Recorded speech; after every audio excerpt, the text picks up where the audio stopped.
Buen día, chicos.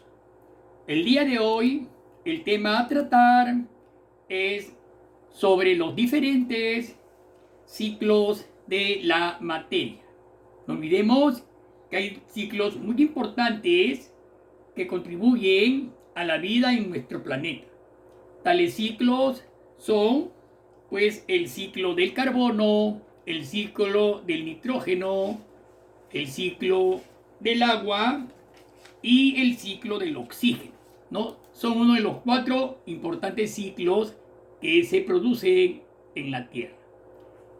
Bien, el agua, el carbono, el oxígeno, el nitrógeno, el fósforo, el potasio y el azufre son algunos de los materiales que necesitan los seres vivos para poder desarrollar sus funciones vitales. ¿Bien? Estos se encuentran en el ambiente y circulan a través de todos los organismos, describiendo ciclos que comienzan y terminan en el ambiente. Veamos, primeramente vamos a hablar, alumnos, sobre el ciclo del nitrógeno. Van a prestar bastante del carbono, el ciclo del carbono. Van a prestar bastante atención a la lectura, porque luego vamos a tratar de explicarlos en un esquema que les voy a mostrar, ¿ya? Miren bien. A ver, el ciclo del carbono. Nuestro cuerpo y el de todos los seres vivos está formado por una gran cantidad de moléculas, alumnos, muy especiales.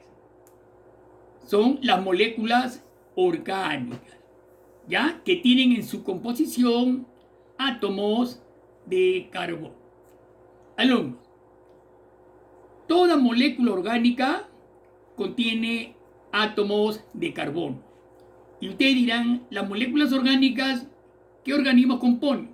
Por ejemplo, alumnos, todos los alimentos que ingerimos presentan el átomo de carbono. Por eso se le dicen alimentos carbonados o moléculas orgánicas. El carbono que usamos los seres vivos están en el aire en forma de dióxido de carbono. Mucho cuidado. Durante el proceso de fotosíntesis, las plantas toman este CO2 o dióxido de carbono y lo va a transformar en alimentos. Recuerden la fórmula química de la fotosíntesis. Ya, chicos, ahí van a observar ustedes el ciclo de carbono. Miren, al respirar los seres vivos convierten parte del alimento que ha ingerido en dióxido de carbono que expulsan, ¿no? Lo van a expulsar al exterior, ¿no? Para iniciar el ciclo de carbono. Miren ahí. Ahí tenemos la luz o energía solar, que es la energía que va a participar en la fotosíntesis, ¿ya? No olvidemos qué elementos participan en la fotosíntesis. La energía solar. ¿Qué más participan? Participa el agua, participan el dióxido de carbono y participa un pigmento que se encuentra en la hoja que se llama clorofila, ¿ya? Esos elementos van a participar en la fotosíntesis. Ahí estamos observando la luz solar, cómo participa en los seres vivos que son los vegetales, un árbol. Estos organismos en descomposición, ¿ya? Estos van a eliminar oxígeno al medio ambiente. Mucho cuidado con esto, ¿ya? Van a producir carbón orgánico, desechos orgánicos que contienen carbono, organismos muertos y productos de desecho contienen también carbono.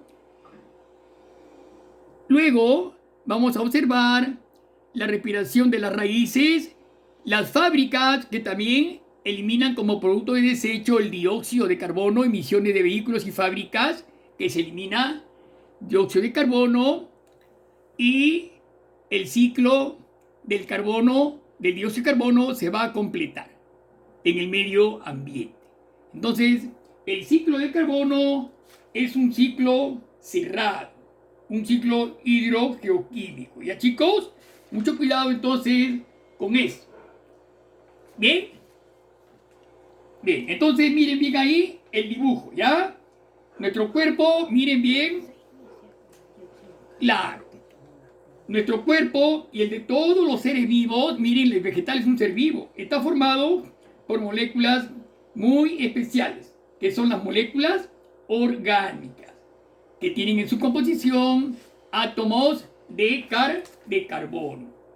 El carbono que usamos los seres vivos está en el aire en forma de CO2. No olvidemos que nosotros, por ejemplo, el hombre es un ser vivo, toma el oxígeno del aire y elimina CO2, o sea, dióxido de carbono. Por eso dice, el carbono que usamos los seres vivos está en el aire en forma de dióxido de carbono. ¿Bien? Durante el proceso de fotosíntesis, ahí está la planta, por ejemplo, toman el CO2 y lo transforman en alimentos. Al respirar los desechos de los animales, ¿bien? Los seres vivos, organismos muertos y productos de desecho, bien. Al respirar los seres vivos convierten parte del alimento en CO2 que expulsan al ambiente, con lo que vuelve a iniciarse el ciclo del carbono. Bien. Entonces, ese es el primer ciclo a estudiar, el ciclo del carbono. No olvidemos todas las sustancias orgánicas, dentro de las cuales le dije, se encuentran los alimentos, presentan la molécula o átomo, el átomo de carbono. El segundo ciclo es el ciclo del nitrógeno. Bien, alumno. El nitrógeno, primeramente, si el nitrógeno es un elemento que se encuentra en el aire conformando el 78% del aire. ¿Ven? Se encuentra conformando casi todo el porcentaje de aire en el ambiente. Es un elemento esencial para formar las proteínas. No olvidemos, las proteínas que componen el cuerpo de los seres vivos. ¿No es cierto? Eso lo conocemos nosotros. Todos nuestros órganos están formados por una gran cantidad de proteína con funciones muy importantísimas en las diversas funciones de los seres vivos. Se encuentra en la atmósfera en forma gaseosa, ¿ya? Y así no lo pueden aprovechar los animales ni las plantas. El nitrógeno del aire es atrapado por un tipo de bacterias llamadas nitrificantes. Mucho cuidado. El nitrógeno ambiental, los animales dentro de los cuales está el hombre, no lo puede aprovechar. Así como lo toma, también lo elimina. Ni un tipo de animal, ni la planta directamente. Se valen de una bacteria llamada bacterias nitrificantes, que viven en el suelo o en las raíces de las plantas leguminosas, ¿no? Como el frijol y la alfalfa. Estas bacterias transforman el nitrógeno en sales minerales. Miren bien, ¿ya? Va a transformarlas en sales minerales que las plantas pueden aprovechar. Una vez que se ha incorporado a las plantas, pasa a los herbívoros y a los carnívoros a lo largo de la cadena alimenticia, ¿ya? Una vez, repito, que estas sales minerales son aprovechadas por las plantas, recién los herbívoros se alimentan de esos vegetales y van a incorporar el nitrógeno en forma de minerales. Mucho cuidado. Igualmente el hombre, también al ingerir plantas, también va a incorporar nitrógeno en forma de minerales. No olvidemos esto, ¿ya? Bien, bien. Las bacterias descomponedoras convierten los restos de seres muertos en sales minerales, ricos en nitrógeno, que las plantas vuelven a aprovechar. Ya son las plantas entonces que aprovechan estos minerales. Sin embargo, una pequeña parte de estas sales se convierte en gas nitrógeno, que nuevamente regresa a la atmósfera. Nuevamente regresa a la atmósfera. Quiero que se den cuenta bien, alumnos, de este ciclo del nitrógeno, ¿ya? Porque ahorita lo voy a poner el cuadro, ¿ya? Miren bien, observen bien. Las bacterias nitrificantes que viven en el suelo o en las raíces de las plantas leguminosas como el frijol y la alfalfa, estas bacterias transforman el nitrógeno en sales minerales que las plantas pueden aprovechar una vez que se ha incorporado a las plantas, pasa a los herbívoros, a los carnívoros y luego a lo largo de las cadenas alimenticias. ¿Ya? Entonces tenemos organismos productores, las plantas, bacterias nitrificantes, ¿no? Luego vienen los consumidores de primer orden, puede ser un conejo de repente que se alimenta de estas bacterias y va a adquirir los minerales. Luego tenemos al hombre, también consumidores de tercer orden, que también se va a alimentar y así sucesivamente el ciclo de nitrógeno se va a ir dando entre los seres vivos. Bien, nitrógeno, observamos bien entonces. Ahí tenemos, miren bien, el nitrógeno atmosférico, ¿no? Que se encuentra en la atmósfera, repito, en un 81%, en gran cantidad. El nitrógeno atmosférico. Bien. Entonces tenemos, en un 78% se encuentra el nitrógeno atmosférico. Bien, observamos ahí, entonces, es un elemento esencial para formar, repito, la proteína que componen el cuerpo de todos los seres vivos. Vuelvo a repetir, se encuentra en la atmósfera en forma de gas. Y así, en esta forma gaseosa, no lo pueden aprovechar ni los animales ni las plantas, lógicamente, ¿ya? Bien, ahí tenemos una planta nitrificante. Ahí la planta ha captado en sus raíces, como verán, la bacteria fijadora de nitrógeno de las raíces. Estamos observando arriba las bacterias nitrificantes. ¿Ya? Ahí están las raíces hacia arriba. No vean las flechas. Las bacterias nitrificantes han sido capturadas. El nitrógeno atmosférico ha sido capturado por las bacterias fijadoras de nitrógeno a partir de las raíces. Bien. Luego tenemos las llamadas bacterias nitrificantes que viven en el suelo o en las raíces de las plantas leguminosas, como el frijol y la alfalfa. Estas bacterias transforman el nitrógeno en sales minerales, como el nitritos y nitratos. ¿Ya?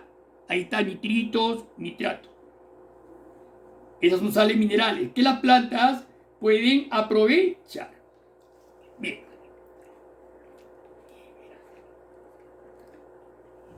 Claro, los animales y las plantas al descomponerse, lógicamente por bacterias y hongos, ¿no? Retornan al suelo, claro, los minerales, ¿ya? Usamos la flecha. Bien, las bacterias descomponedoras convierten los restos de seres muertos en sales minerales, ricas en nitrógeno, que las plantas vuelven a aprovechar. Sin embargo, una pequeña parte de estas sales, alumnos, se convierte en gas nitrógeno, gracias a las bacterias nitrificantes que nuevamente regresan a la atmósfera, reiniciándose nuevamente el ciclo. ¿Sí? Ahí está el ciclo, entonces, el ciclo del nitrógeno.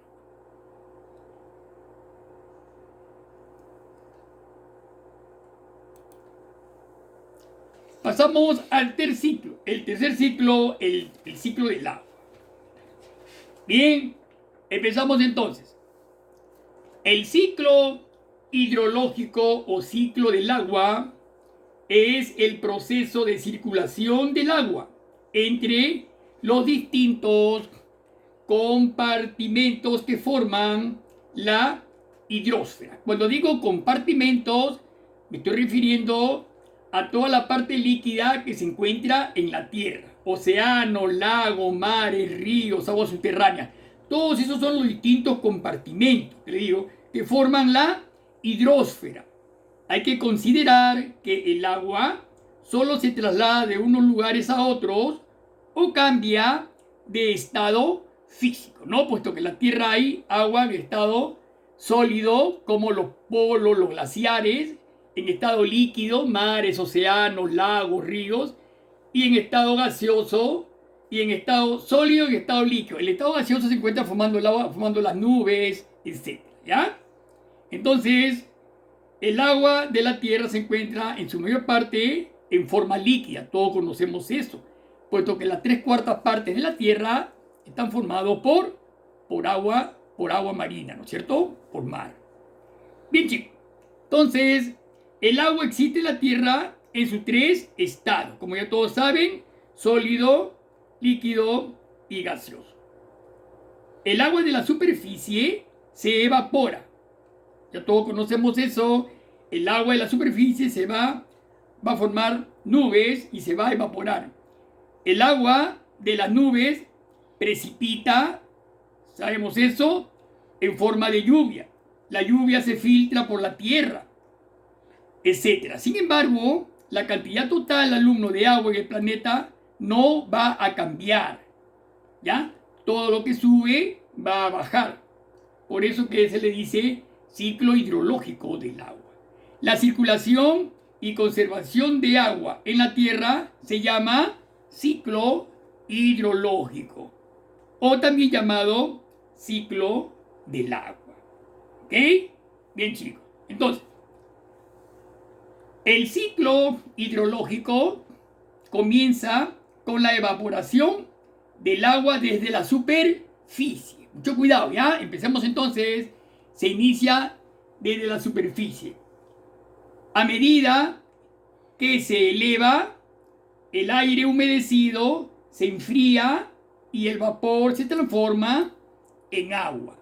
A esto se le llama la condensación, ¿ya? Entonces, la condensación. Las gotas se juntan y forman una nube. Luego caen por su propio peso, fenómeno conocido como precipitación. Si en la atmósfera hace mucho frío, el agua cae como nieve o granizo. Pero si la temperatura es más cálida, caen precipitaciones en forma de gotas de lluvia. Una parte del agua que llega a la superficie terrestre será aprovechada por los seres vivos. Otra parte discurrirá por el terreno hasta llegar a un río o a un lago o el océano también. Otro porcentaje del agua se filtrará a través del suelo formando zonas o capas acuíferas. ¿Ya? Este proceso es la filtración, ¿no es cierto? O sea, las zonas acuíferas son las capas subterráneas del agua, ¿ya? Son las capas freáticas también que se les conoce. Tarde o temprano, toda esta agua volverá nuevamente a la atmósfera debido principalmente a la evaporación, ¿no? Que es el inicio del ciclo hidrobiológico del agua. ¿Ok? Bien, para que puedan ustedes darse cuenta, vamos a observar el esquema del ciclo.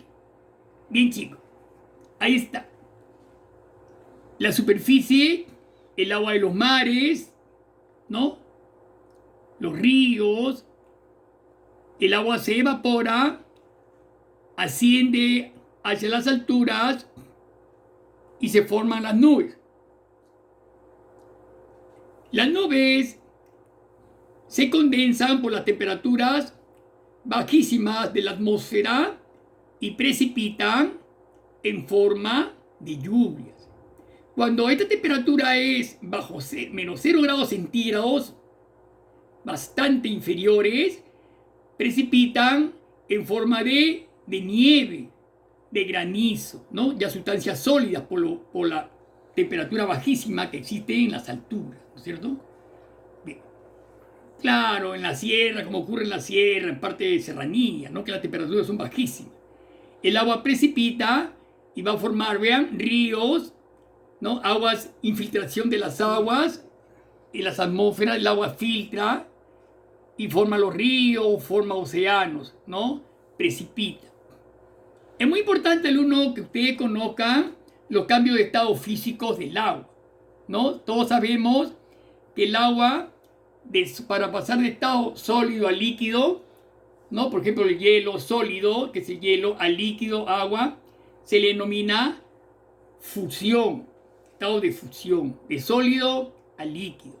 De líquido a gaseoso se denomina evaporación, ¿no? Todo eso por aumento de temperatura. Ahora, por disminución de temperatura, de gaseoso a líquido, se llamará condensación, ¿no? De gaseoso, nubes a líquido, condensación. Y de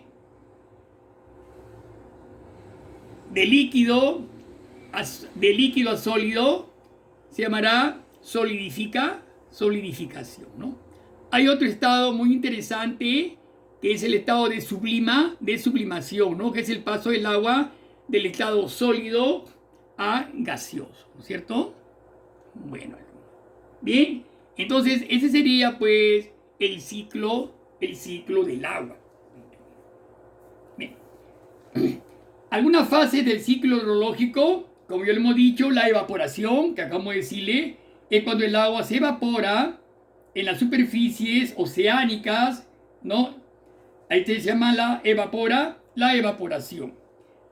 La condensación, que está en la parte superior, también el agua en forma de vapor, sube, se eleva y se condensa formando las nubes, como estamos observando, las nubes constituidas por agua en gotas pequeñísimas que luego van a precipitar. ¿Qué es la precipitación? Se produce cuando las gotas de agua que forman las nubes se enfrían, acelerando la condensación y uniéndose las gotas de agua para formar gotas mayores que terminan por precipitarse a la superficie terrestre, ¿no es cierto? Debido a su mayor peso. Y no olvidemos pues que la precipitación puede ser sólida con nubes, cuando son de nieve o granizo, o líquida cuando es la lluvia, por ejemplo. La infiltración, que ven ahí también, ocurre cuando el agua que alcanza el suelo penetra a través de sus poros del suelo y pasa a ser subterránea, ¿ya? Parte del agua infiltrada vuelve a la atmósfera por evaporación. ¿Ya, chicos? Bien. Entonces no olvidemos ese ciclo. Pasemos al ciclo del oxígeno. Bien. Alumnos, al respirar, los animales y los seres humanos tomamos del aire el oxígeno que las plantas producen y luego exhalamos gas carbónico. Ustedes saben que las mayores productoras en la Tierra de oxígeno son las plantas y en los océanos son las algas verdes, alumnos, que aportan más del 50% de oxígeno a la Tierra. Las plantas, a su vez, toman el CO2 que los animales y los seres humanos exhalamos y lo van a tomar para utilizarlo en el proceso de la fotosíntesis. Ya todos conocemos eso. A esto se le llama ciclo del oxígeno. ¿Ya? No olvidemos entonces esa parte. Etapas del ciclo del oxígeno. Veamos, hay 4 etapas básicas, alumnos, en el ciclo del oxígeno. La primera de ellas es la atmosférica, ¿no? Como, por ejemplo, como algunos otros elementos, el oxígeno molecular se encuentra en la atmósfera como parte del aire y participa en un ciclo biogeoquímico, el cual se refiere a la circulación del mismo en el ambiente, de donde es tomado por todos los seres vivos para completar sus procesos naturales. Ya no olvidemos que el oxígeno se encuentra en la atmósfera en un 21% prácticamente. Otro factor muy importante en este ciclo es la fotosíntesis, como ya les mencioné. Durante esta etapa el oxígeno es producto de la reacción química mediante la cual los seres vivos que contienen clorofila utilizan el CO2 del ambiente, ¿no?, el agua y la luz solar para obtener energía y nutrientes, liberando oxígeno al medio ambiente. ¿Ya? Es muy importante por eso. Las plantas elaboran un 10% prácticamente de oxígeno a la tierra. Otro factor importante es la respiración, ¿no? Se habla de respiración cuando los seres vivos inspiran, o sea, toman oxígeno y expulsan dióxido de carbono mediante el proceso respiratorio. Es decir, que la etapa de la respiración en el ciclo del oxígeno es un proceso necesario para la vida, ¿no? Puesto que es el intercambio de gases que realizan los seres vivos y su interacción con el ambiente, el cual consiste en la entrada de oxígeno al cuerpo y la salida del dióxido de carbono. ¿No? Ya todos conocemos el acto de la respiración. Y por último, el retorno. ¿Qué significa el retorno? Esto último es conocido como la etapa de retorno en el ciclo del oxígeno. O sea, la vuelta del oxígeno a la atmósfera en parte de desecho de la respiración o dióxido de carbono, ¿no? Tú tomas oxígeno puro del ambiente y eliminas CO2, pero el CO2 también contiene oxígeno. A eso se refiere en cuanto al retorno del oxígeno a la atmósfera. Ahí vemos el cuadro, alumno, el ciclo del oxígeno. Miren bien, ahí tenemos una planta. A través de la fotosíntesis, la planta va a producir oxígeno y van a recibir dióxido de carbono, ¿no? Miren las flechitas, ahí dice fotosíntesis. A través de la fotosíntesis se recibe O2, o se elimina, las plantas eliminan O2, eliminan oxígeno, o producen oxígeno, que viene a ser igual, y reciben CO2. Y a través de la respiración, ¿qué se va a hacer? El oxígeno es tomado por los animales, ¿no? Reciben oxígeno y los animales van a producir CO2, ¿no? Ahí está, CO2, ¿no? Claramente se ve el CO2, ¿ve? Ahí está el CO2, es tomado por las plantas, o sea, reciben CO2 y producen oxígeno a través de la fotosíntesis. En cambio, los animales, ¿no? A través de la respiración, reciben oxígeno y producen CO2 al medio ambiente, completándose el ciclo, ¿ya? Es el ciclo del oxígeno. Importancia del ciclo del oxígeno. Alumno, el oxígeno, aunque es una molécula bastante simple, es muy necesaria para que los procesos respiratorios se realicen en los seres vivos. Esta molécula es vital para todos los organismos, o la gran mayoría de ellos, alumnos. El punto de que si no existiera, se traduciría en la muerte de estos seres vivos. Gracias al proceso de respiración, el oxígeno puede ser conducido a las células y hacerlas funcionar de forma óptima para los diferentes procesos vitales. Chicos, no olvidemos entonces este tema, ¿ya? No olviden en su plataforma desarrollarme las preguntas y enviarlas lo más antes posible. Bien, chicos, nos estamos viendo entonces. Hasta la próxima clase. Nos vemos.